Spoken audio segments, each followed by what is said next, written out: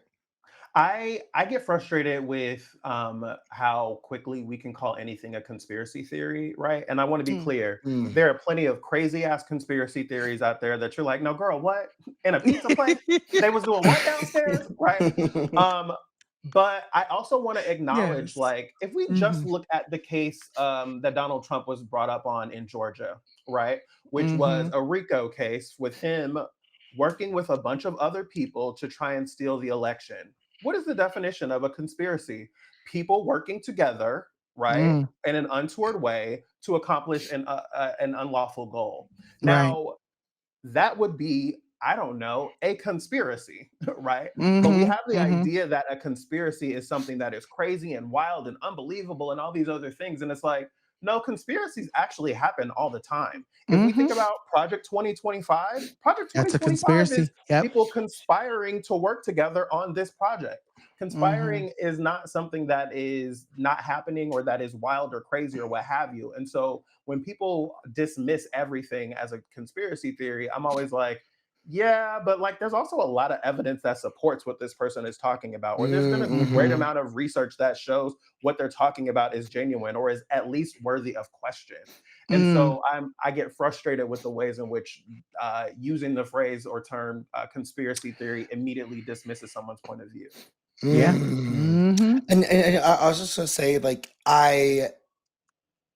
John, you're making a point about like, how people believe media first before anything, and that's something that I Yep. found the most interesting because like we're at a time where people are constantly critiquing media, and I think a lot of the New York Times, and like in this instance, because like people have shat on the New York Times when it comes to reporting that they don't agree with, but the second they agree with the reporting, it's like it's the very first media that they will then refer to as truth, and and that's like my biggest critique about how people struggle with being media literate, because like you like you can't slam a publication because it reports something that you don't like, but then use it for everything that you do like. And I'm not trying to defend any publication. Like I think many publications have had a lot of like especially when it comes to like the reporting about Palestine, but like like there are many things I think could be critiqued and may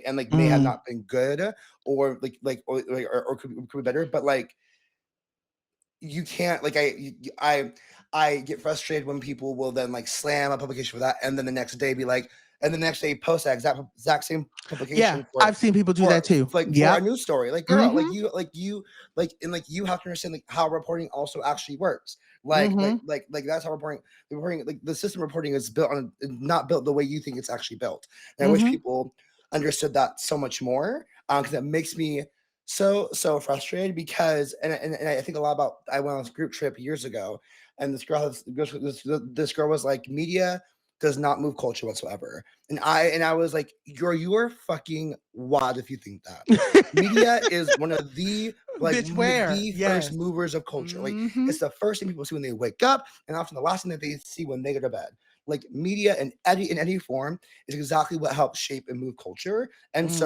so you have to be vigilant and use discernment in really like clear tactile ways to Mm. understand how media actually works and also understand what truth actually looks like in media. Like you Mm. have to get that's why like any journalist that's been trained is going to say you have to look at multiple news sources, not just one. You have to see who they Mhm. talk to and make sure it's not just one person.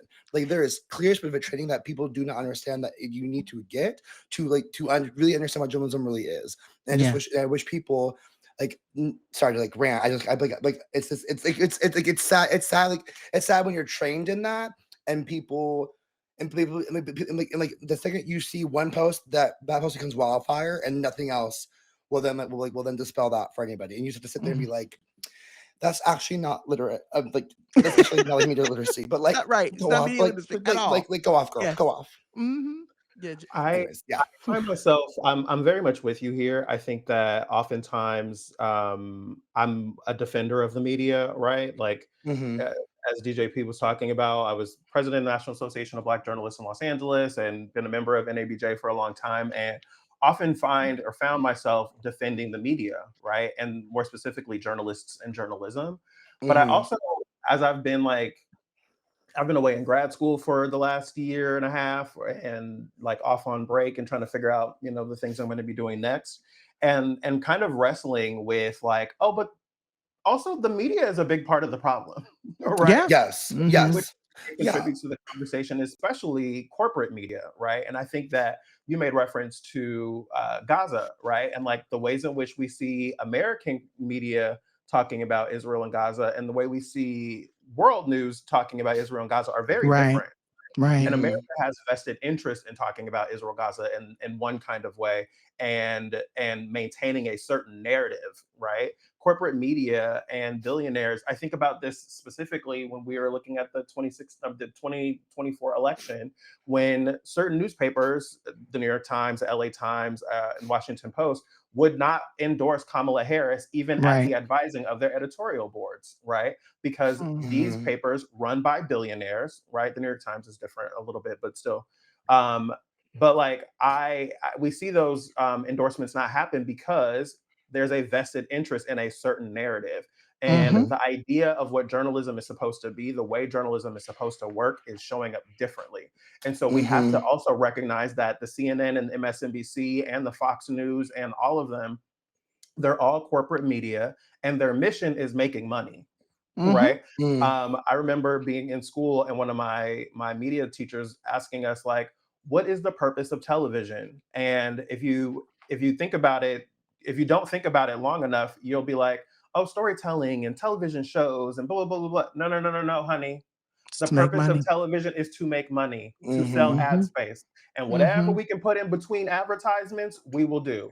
And if it's Mm-hmm. sports, if it's a sitcom, if it's a documentary, if it's a film, if it's whatever, if we can sell these ads, that is what we're here for. And I think with cable news, one of the things that I remember being at CNN, and CNN has always been running studies on their viewers. And back when I was there, which was 2009, it's been a while, but like they had data that showed that more than 50% of their viewers at that time, again, this was 2009ish, more than 50% of their viewers always had a second screen present, which was a phone or a laptop or an iPad. Mhm. And Mhm. if they had split screens on the screen, people tended to watch longer.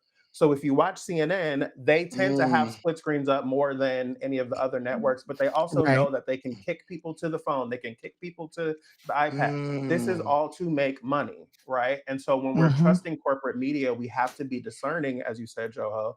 We have to be discerning and paying extra attention to like what is being said, how it's being framed, and maybe follow up somewhere else looking at the information that we're being given. Yeah. I've always said the number one thing that I wish people did more was question the source of the media that they take in. And I people, especially, and again, when like when I don't want to say I spent too much time with conservatives, but when I have people around me who are vested in conservative news, or oh, all I watch is Fox News, I'm going, well, what are you doing to diversify that? Like, what are you doing to question that information that you're taking in? And when someone tells me, oh, I only watch CNN, I'm going, well, girl, why? Like, why are you, like, even for liberals, right? If you are a liberal person, why are you only watching one news source? Like, you should be Yeah. diversifying your news source. And so and again, I know that they teach that in journalism, and I don't, like I said, I don't purport myself to be a journalist, but I do have a comm degree. I took a lot of journalist courses, because of being a PR major. And so with that being said, it is important for folks to I think even watching this doc, kind of to bring this back with the bow before we kick it to break, I think it is very important for folks. I would say don't just watch this one doc and make a decision about how you feel about this or anything. Listen to the podcast, watch the other documentaries, try to find old articles. Hell, go back to the article I wrote in 2019. Follow the stuff Jarrett did. Like, there was a lot of stuff that was being talked about in this. And like I said, I think the one thing that I do appreciate is, I forget the name of the person who was who basically was fighting to get that 10 seconds in that clip, because they were saying, hey, that 10 seconds is missing. We need to, like, I Ellie appreciate when they're, Stanley. thank you. I love naming names around here. I think it is imperative for us to keep, I think the point of us talking about this is not only just to question media, but if there's something you believe to be true, if there's something that you believe is false, fight for it. Continue to keep making a point about whatever it is that you're wanting to make a point for, because there's going to be a legion of people who may need that. And like I said, I think the thing for me that I took from this that I really appreciated was that the director would not let their foot off of the Chicago PD's neck. It wasn't even about Jussie at one point. For me, it was, there's some corrupt ass people over there, and we need to be paying attention to that. And so I think that's the thing for me that I take in all of this, is that we need to constantly keep questioning all of the stuff that we're taking in. And more than anything, just believe queer Black people when they talk to you about their experiences. We ain't out here lying for clicks, honey. A lot of the stuff that's happening to us is really happening to us. And honestly, we wouldn't have a podcast if it wasn't. We really truly wouldn't even have a show if it was as rosy as y'all believe it to be. But anyway, with that being said, now that I have to take my gumshoe coat down to the cleaners and find more fingerprint powder, we're gonna take a break, and when we come back, we're gonna hit you with our what's popping segment. More in a sec.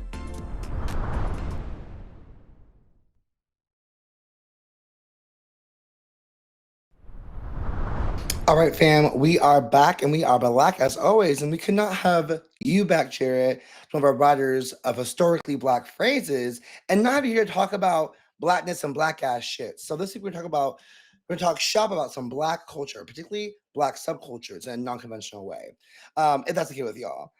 I asked that knowing full well that it's okay with you anyways because you're here. So yes, it is. Right. What's something that you believe that Black folks love that you think not enough people talk about, right? Like what's a really dope subculture of Blackness that you feel? For me, I'll start with me, with Pastor Jarrett and Pastor John. For me, it's Black folks in anime. Like I grew up as I'm such a. Is that funny? Is that funny to y'all? No, I have a story to share. I mean, When you finish, I'm gonna share your story, and then we'll throw it to Jarrett. But like go on. I am a blurred out heart, right? And so it's like black anime is like a sub community of like Black nerd culture. And I think it's beyond the big ones like Naruto or Bleach or One Piece. Like the anime often has super compelling story driven shows that can be fun, engaging, gory, messy, slice of life, like really dope stuff. And I know growing up, like my dad was iffy on me watching, as he would say, cartoons. Like All Black people. like that, like I would like when I beg to stay up to watch Tsunami on Cartoon Network, which is the only place I can get anime. Like and when I was growing up, and my dad was always like, you just stay up late and like watch those damn cartoons. I was like, they're not cartoons. Like anime is often about world building and construction and like storyline, right? It's about character development. Like, and I feel like to me, like it feels like. I shouldn't let me not say what I was like people. I want to say, but I do not think people will smell while I'm cooking, so it's fine. But like people like it, right? Like the same way that there is a like black subculture of sci-fi. I think anime works a lot in that way. Like it is about constructing a different reality and constructing a new world in which you have like really moving experiences, really moving stories. And I love and I think we have like growing up, I was often like I know I was bullied for it. People were like you little freak, you want to like watch not a little anime freak. like Japanese culture and stuff. What? Which I will say, like I think black folks have actually long had a connection to like Japanese culture in some ways. Right. And but yeah, like I just feel like to me like black folks anime is really amazing like black subculture that I really love to experience when I would go to like anime conventions and see black folks dressed up in their favorite characters, video games and comics and shows. Like that's the shit I loved and live for. Shout out to shows like Black People Love Paramore and our girl Sequoia, like whose whole show like explores the idea of black subcultures. So that's the shit I love. Jarrett, how about you? Or no, John. I had a point. So I'm gonna share this real quick point and story. So I was gonna say when you said that black people love Japanese culture, I just thought about Sierra being like Ichi-ni-san, and I was like, yes, bitch. I've been with Sierra, and Sierra has been on it like forever. That was literally I mean fine. Sierra said Ichi-ni-san. I said yes, bitch. Yes. And at that point, right? Nicki Minaj when she would do like Harajuku Barbie, right? Like that was also yes, please. You know, realist. Yes, yes. Nikki, you got smack. You got smack. You got that all the girls want. Yes, Nikki was in that. He's a samurai. I'm a get you from another. Yes, yes. Even though it was problematic as fuck, and we know that was problematic, but yes, it was a different time. It was a different time. But yes. Jarrett, how about you? I hate to like reflect back on something I was saying earlier, but like I think about whenever I hear black folks don't do something, black folks don't like that, black folks don't do that, black folks don't go there, black folks don't eat that. I'm always like, really?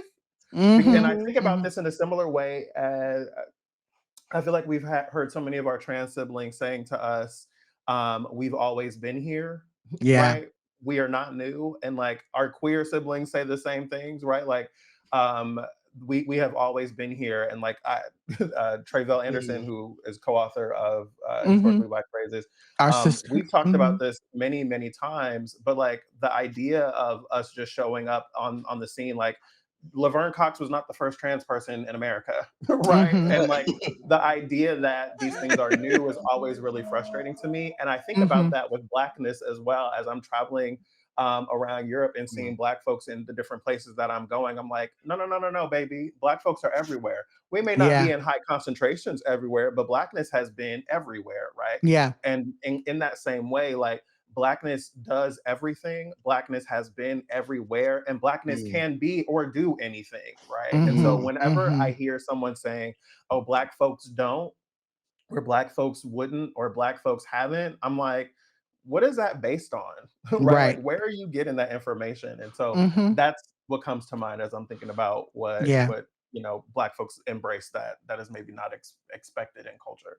Yeah, I love that you say that because we are in a lot of different spaces. Like I was even you mentioning that. So I have two thoughts. I want to throw it back to your point because I really want to share this story. But I was also going to say I think about the whole conversation about Black people being, and so I don't know if you saw, but like Black Scottish people on TikTok, that's like a whole thing Yeah. currently. People being like, oh, I didn't know Black Yes. people lived in Scotland, and I'm like, yeah, of course Black people are in Scotland. Just because you don't see them or we're not talking about it outright. Like, I mean, for me, it's always like of course, like we're everywhere. Yeah. And regardless of if people are not talking about it or not, we are a part of, and a lot of times people just wish that they could be us even in these spaces. And that's why there's so much tension and issues because we just make shit cooler. But I was going to say, so Chris, you're going to have to bleep this. I had a roommate named back in college. That nigga was the most anime nigga. He would wake up at 6 a.m. doing what was that for Dance Revolution? And he would be listening to fucking anime music, and he was a Black anime character, and people made fun of him. If you know me, you already know what I'm talking. You know who I'm talking about if you know me. But that nigga made my life hell for a year. Even his mama would come to the house too, and his mama was a Black anime character. It was just there was a lot of shit happening around that person. But yes, that nigga was an anime character through and through, and he made my life a living hell for the year that I lived with him. But you know, can we just clarify that your life wasn't hell because he loved anime? I just want to clarify that. No, he was a terrible person. Don't give Black anime lovers a bad rap. No, I'm not giving him a bad rap. He was just a terrible person. It was time and place. Like, nigga, I don't need you listening to anime music at 6 a.m. in the morning when I'm like who does that? But also coming for DDR was wild. Yeah, he would be doing and it would be so loud. And I'm like, girl, if you don't, yeah, that was a lot. But anyway, all that go ahead. Here's the thing though, speaking of like things that people say are or are not Black, like we used to say this about country music, right? Like, oh, Black folks ain't into country. And I think Beyonce and many other people have dispelled that and have been working on that in the last few years. But like, I don't want to hear Cowboy Carter at 6 o'clock in the morning. So that like, part, whatever it is. Are you American? Like, wait. Okay, wait a minute, sis. Right. I'm gonna need you to turn that on at 10, 11 o'clock when you clean in the house. I know. Please. See, I don't need to hear Giselle at 6 a.m. Is anything at 6 a.m. Don't make us up for this bullshit. Let me tell you, not this Black person, because I know there's some Black girls who are morning people, and I'm just not one of them. No, I am a morning person, and I still don't want to hear Giselle at 6 a.m. Like, I love her down, but please make sure you only cut that on around 10, 11 o'clock when I'm trying to get to that. That's a fight. I'm ready to fight when somebody wakes me up at 6 a.m. with some bullshit. But anyway, I was going to say, for me, one of my favorite subcultures right now, I love, and a lot of my TikTok and Instagram is this. So if you open up my TikTok or you open up my Instagram, it's nothing but cats. I just love cats. Everybody knows Lily. I have a kitty. She is 12. That is my heart. Lily is my heart. I love Lily. I literally would go to the ends of the earth for my cat. But I love that there is this subculture of Black people talking about what it's like to be a cat owner or to be an animal owner in general. And even my mom for years would be like, I don't love animals. I don't like animals. My mom, every time I call her, every time I get Edwina on the phone, one of her favorite questions is, how's my baby? And that's because my mom, as much as she tries to act like she doesn't care for animals and she doesn't care for cats, she be worried about Lily and she be worried about making sure Lily is doing okay and has everything that she needs. But I just love that niggas love cats. And I love the videos I see on my feeds about Black people rescuing cats, naming their animals Black ass names. I saw a video a couple of weeks ago of this Black man had 2 cats, and I think one of the cats, the name I could remember was Catavius, and he told the lady what the name of the cat was. And she said, "Is that his real name?" She's like, "Yeah, that's my cat's name." I think there's a man on TikTok who takes care of 2 squirrels. I don't know if you've seen those videos. There was one video recently where one of the squirrels went away and he was worried that something had happened to it, and the squirrel came back, and it was just and you could tell the squirrels knew him and that he knew the squirrels, and it's just a really beautiful thing. I don't know. I feel like just the way Black people take care of Black animals, or even like the whole, my animal is Black, like my animal knows not to do Black stuff. Like, I'll look at Lily. Lily will sometimes look, I can see it in her face that she's getting ready to jump on the counter in the kitchen. And I'll look at her and I'll go, I wish you would. And it's literally such a Black thing to tell an animal, I wish you would. And you could just see it in her face that she know better, right? Like you just like, I love Black people talking to the animals like children. Like it's just such a beautiful thing to me. I just love. Shout out to the Black lady who went viral, who dances with her cat. She has 2 cats that runs around with her and she waves wands and stuff. And it's such a cute thing to me. I love Black people and animals. It's fun. So if you are of a particular age, this wishing culture that you're talking about is a Cedric the Entertainer reference from the original Kings of Comedy. I Amen. wish you would. I just want to shout out to the elder millennials and those that go up above. Because that is such a millennial thing. That is such a millennial thing. Like, oh, nah. And my favorite thing to yell at Lily is, I know you know better. I know you know better. I know you know better. Act like you have some home training. Like, I'm saying, don't embarrass me. Don't embarrass me in front of our guests like this. The way I will yell, I know you know better to Lily, and she'll just look at me and I go, you already know. You are, just because half of you is white does not mean you get the chance to act the fool in here. You know better. You know better. I love that the pets have the genetic makeup of their parents, because Lily is half white. That's hysterical to me. Yeah, you have a biracial cat. Well, she is a biracial cat because she's Black and white.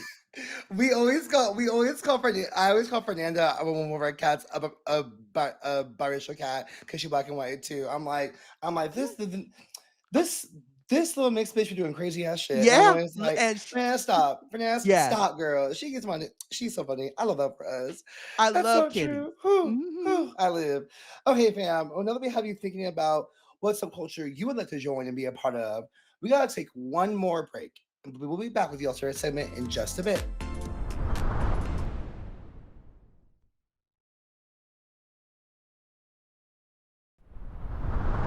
All right, y'all. So we are going to wrap up the show like we always do. And in this segment of our Yes Ma'am and our No Ma'am Pams, this is where we either give people flowers or we throw them at them. And so this week I would, for my Yes Ma'am, I wanted to shout out, I know a lot of people have said, and so the thing to know about me, and I'm going to keep putting this out here until the universe responds, I would love to work on a documentary or be a part of a documentary. And so when I was watching these documentaries, I was like, oh my God, I would have loved to have had my hands in them in some kind of way. And so with that being said, I definitely wanted to shout out both sets of the New Orleans Katrina documentary. So there was the Hulu documentary and then there was also the Netflix documentary.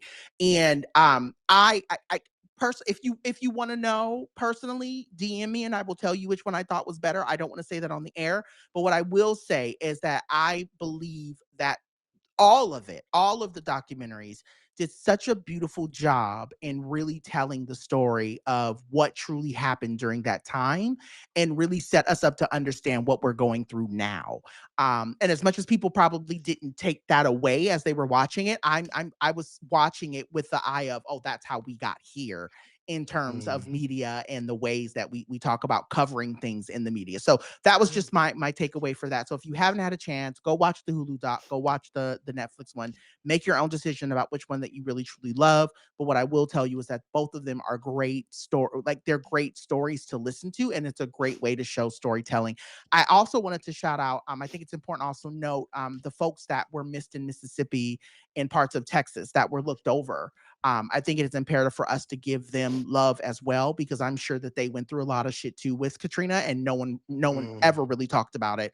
And that was one of the things that I definitely wanted to highlight. So I just wanted to say, just shout out to great documentary work. Anyone who's putting in the effort to tell a story, and for all of us, we are all storytellers in whatever facet we want to talk about it. It's a hard job, and it's sometimes really hard to figure out, what do you want to say? How do you want to say it? What story is important enough to make it to, the cutting room floor, all of these different things. And so all that to be said, I don't know. I was left, one of them, I want to keep it oblivious, or what is it? Not oblivious, but I want to keep it ambiguous. Thank you. I want to keep it ambiguous because I don't want folks feeling like I picked one over the other. There was one scene in one in particular doc where I was bawling, And it just, for me, was like, this is good. This is what good storytelling looks like. When even for me, as somebody who's very critical of storytelling, is bawling. I'm like, I was here for it. So anyway, such great documentaries. And if you haven't had a chance to watch it, please go do that. My No Man Pam. So this is silly, but at the same time, it's life for me in this current moment. And so it's my reality. Fuck anybody who's price gouging on Labubus. I just want to go ahead and say that, because some of y'all price gouging on fake ones. And like, there's a special place in hell for you for raising the price of a Labubu to $200, $300, $400, $500 and knowing that it's not real. There's a special place in hell for you, especially because we are all broke. And as much as people like to make you believe that some of us with these podcasts, and you see us on documentaries and you see us floating around the country, that we got money, nobody has money. Nobody has money right now. What I'm hearing is buying a Labubu is a choice. I just want to point out. But when you buy a Labubu for $30 and you're selling it for $500, that's a problem. A Labubu also should be cost efficient. And right. I'm with you and you're right. Right. So what I'm saying is, you know that this Labubu is not even real. It's a $10 Labubu. Not a Lafufu. A Lafufu, and you're selling it for $500. I said there's a special place in hell for people who are buying and selling fake Labubus at exorbitantly expensive prices. I needed to go on record and say that. However, if you want to send me a real Labubu, DM me and I'll send you my address. Go ahead. I just want to know, after coming out of divinity school over the last year, I always love when there's a special place of hell for anything. I'm always like, what is the hell behind the velvet rope giving? Like, I'm like, please. Because the real bad girls are going there, and I'm like, oh, they must be doing some next level shit. Nasty work, girl. You know what I mean? Like, is there bottle service there? Like, what is the special place in hell giving? I want to Trader Joe's on a Friday afternoon. That's what special place in hell is. And now we're getting into trauma. Now I feel like hell is just a hot tub resort. I feel like the VIP section of hell is fun. I feel like yeah. It could be like Palm Springs Pride. It's just hot. It's just hot. Yeah, well, but fun. Yeah, I'm not mad at it. I'm not mad. I mean, I'm gonna end up there anyways. I might as well go to the VIP section. I'm just listen. I should say, for those who are wondering, I don't believe in hell as a concept, but I do love the concept of the special place. But that has a list, right? A special list. There is a special place in hell. Yeah, there's 7 inner circles where they reside. So, okay. Well, I'll get to my yes, ma'am, Pam. I will say, Pam, yes, ma'am. Yes.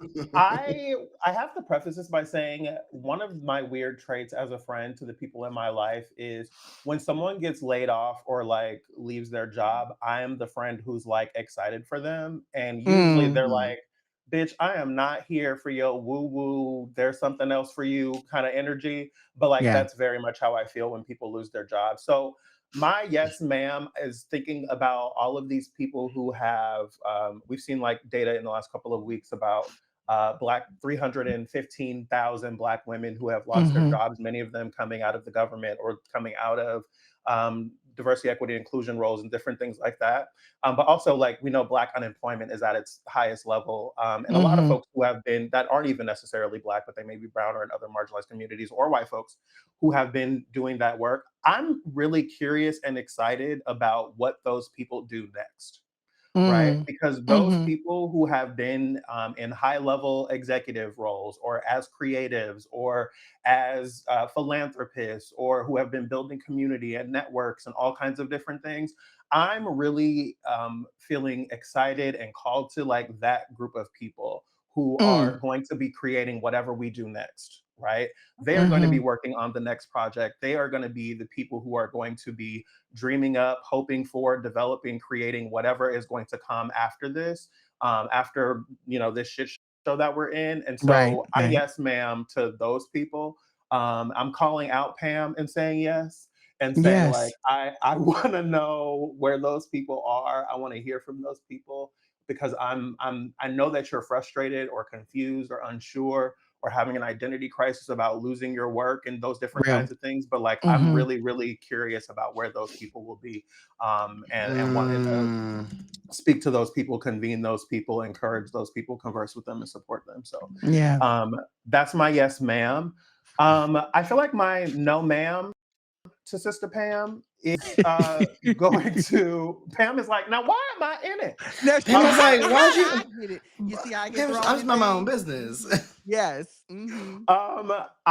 I'm just going for like the very simple one that is consistently in my spirit. It is a fuck Donald Trump, fuck ICE, fuck the Department of Fuck War, Donald and Trump. this Mhm. entire regime. And if Fuck that's Donald controversial Trump. to say, Mm. then to these people who are always saying fuck you to me at every intersection that I'm in, then tell me why I shouldn't be saying it. And that's it. Hello. Okay.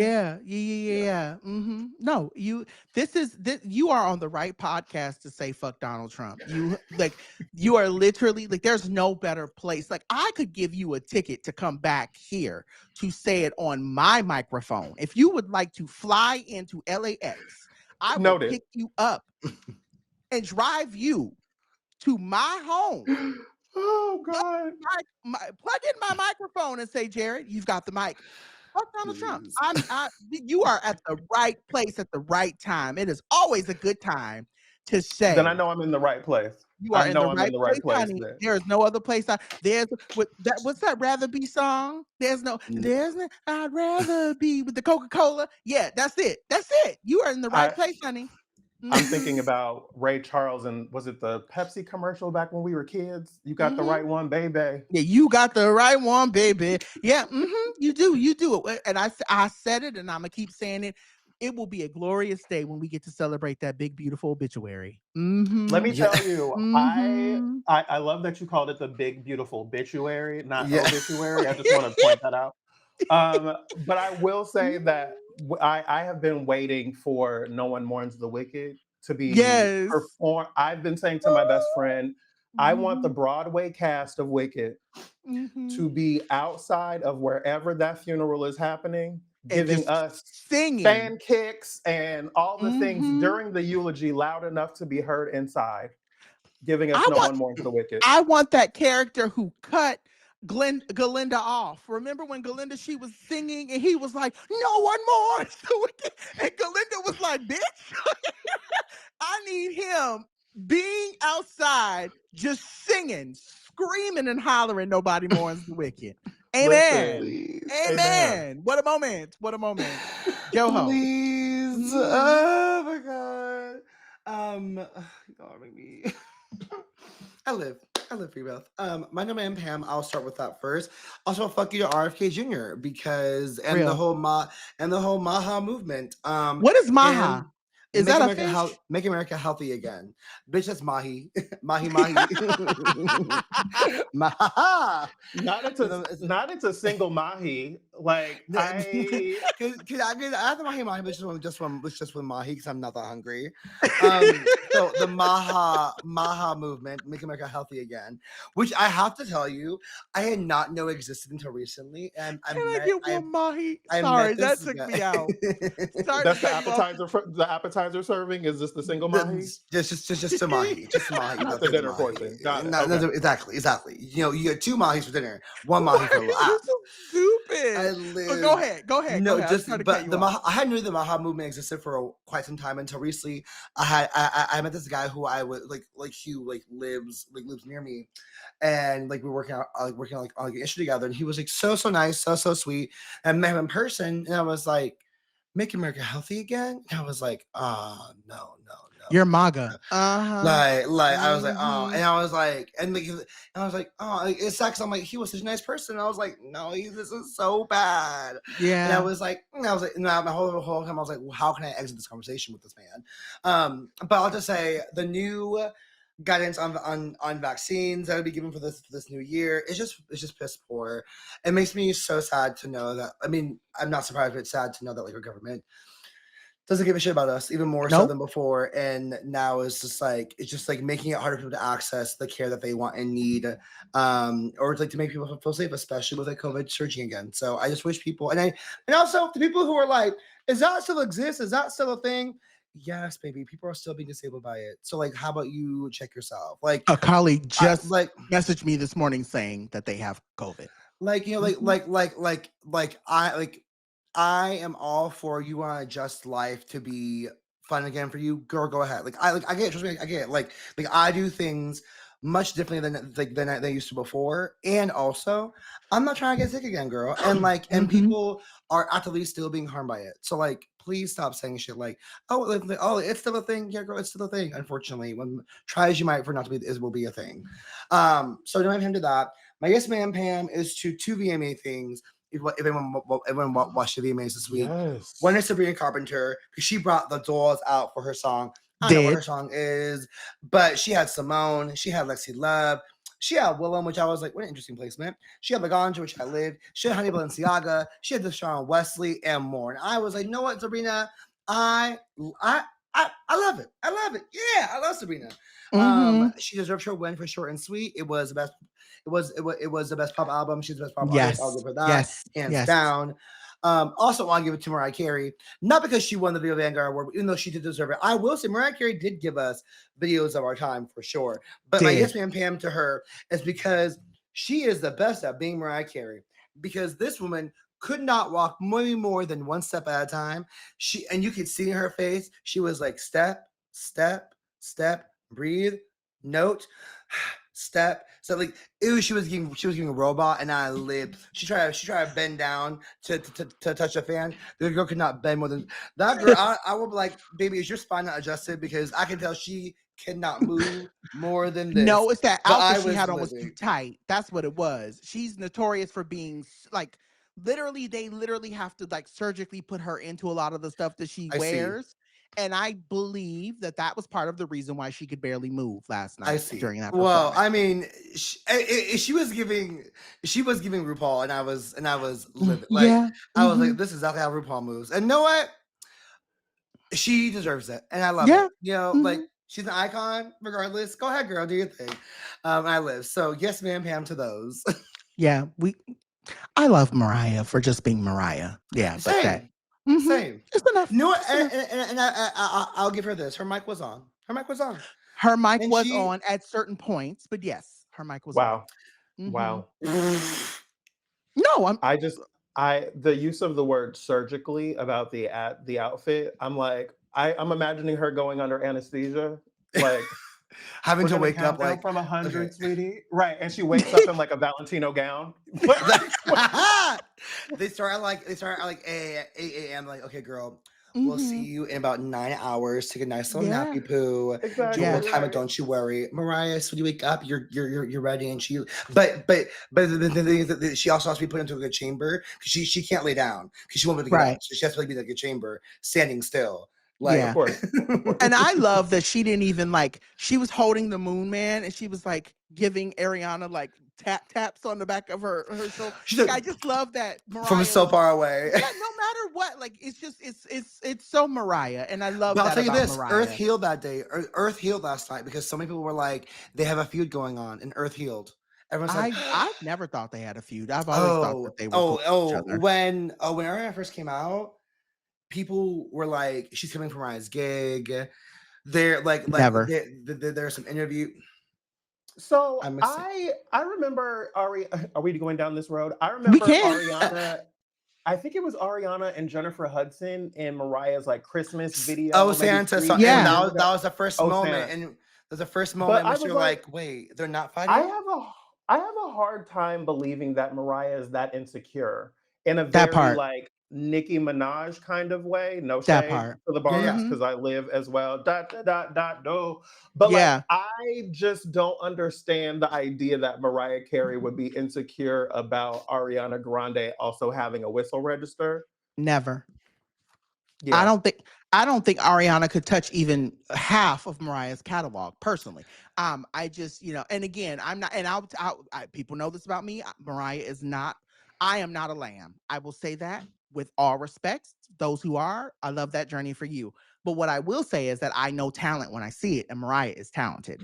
And I will say that that is one of the things that I never picked that up. I've never picked up that Mariah was in a place of like, oh, this girl is coming for me or coming for my career. I mean, I feel like I feel like some of the stuff with Nikki when she was on American Idol, you can go back and watch it if you want to know what that's about, was orchestrated for good television. But I definitely do believe that Mariah is very much way more talented than what Ariana could ever see or do. No shade to Ariana either, because I love Ariana. Everybody knows that. What's that song about her? Not this. It was this. What is this? There's a song that she has that is my fucking jam. Positions. That is my shit. Position is my shit. If there's one song by Ariana Grande that I am going to know word for word, it is that song. That is my shit. But ultimately, I don't know. I love that they were cool with each other and that Ariana was able to give her the award that she long deserved. So, well, please send us your thoughts, feedback, and emails at BlackFatFemPod. Bitch, that's you coming from my gig. Go ahead. She got your degrees and you know everything. It's good resistant. I was gonna resist it. No, I'm sorry. I was gonna resist the girl. No, go ahead. Take my gig. I've done it for 168 shows. Please. BlackFatFemPod@gmail.com, huh? Tell the niggas where they need to go to get also feedback outside of the email. You also send us your thoughts. Go ahead. Since you know everything. Since you're a Harvard Divinity graduate. And now, why is he in this? Why is he in this? Well, I didn't say shit. Okay. Let me leave that to the lambs and the ponytails and the bugs and the ponies. I love us so much. I really do. This episode has been such a fucking key. But yes, send us your thoughts via social media by interacting. I literally can see Bay and Joey looking at the clock like, bitch, I got places to go. That part. But yes. By interacting with their posts, Instagram and not Twitter. Bitch, why is Twitter still here? God damn it. Threads. That should say Threads. Let me change that. Because this ain't that some shit. Threads. By using the handle at BlackFatFemPod. Jared, where can the dolls find you when you're not playing Carmen Sandiego? You can find me even as I'm traveling as Carmen Sandiego or maybe Carmen Inglewood. I don't know. You can find me everywhere at Jarrett Hill, 2 R's, 2 T's. I have a TikTok that I don't use, but it's Jarrett Hill on the TikTok because I couldn't get Jarrett Hill. But yes, you can follow me on all the social media there. Okay. We will definitely put that in our show notes. Queen Joho, where can the dolls find you, my love? Of course, babies, you can find me at Joho Daniels across all socials. My website, jordan.daniels.com. If not there, you can find me also seeking the Mariah Carey treatment because I would love to be knocked the fuck out for 9 hours and wake up in a Valentino gown. Thank you very much. Silly.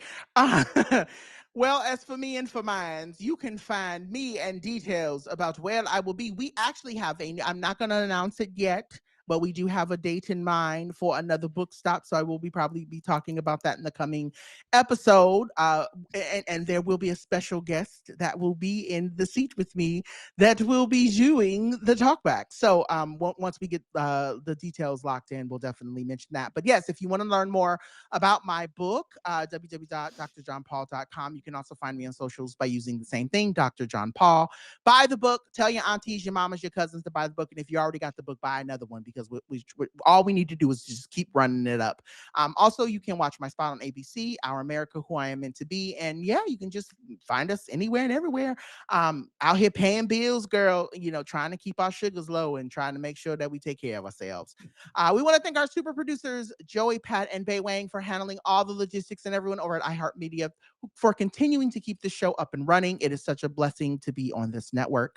I love everybody who keeps this show up and running. We'd also want to shout out our wonderful editor, Chris Rogers, because without him, we would have no audio or no visuals. You would be the visuals, baby. down to the beauty. So you are the visuals, baby. So we are grateful that we have Chris who helps us put all that together. This has been another show. Stay black, fat, femme, and fabulous. And remember what, yo ho. We may not be your cup of tea, girl, but drink some water with some alkaline because you irritated. Your pH balance will be off. That's it. That's it. Yeah, girl. The reason why you are irritated, it's not the moon. It's your pH balance. That's all. So yeah, go ahead and grab you some water with alkaline. You'll be fine. You'll be all right. Also, put some ice under your armpits. It's hot outside. That'll probably cool you down a little bit more too. Anyway, I love us for real. See you next week. Bye. Bye.